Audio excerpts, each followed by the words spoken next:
What questions should a buyer or seller ask when they go to interview home inspectors? That's a good question. You know, most good home inspectors have a pretty robust website that's going to give you some background on what their training and experiences are, what their specializations are.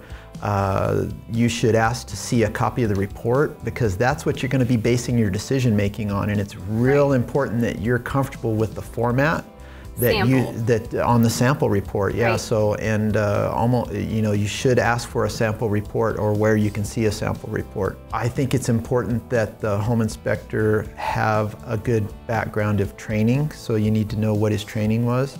You need to know availability, of course, and I think those are some of the key areas. New Mexico I think we touched on this, New Mexico does not require licensing of home inspectors. So in New Mexico, we're all home inspectors. And there are a lot of other good resources, you know, Angie's List.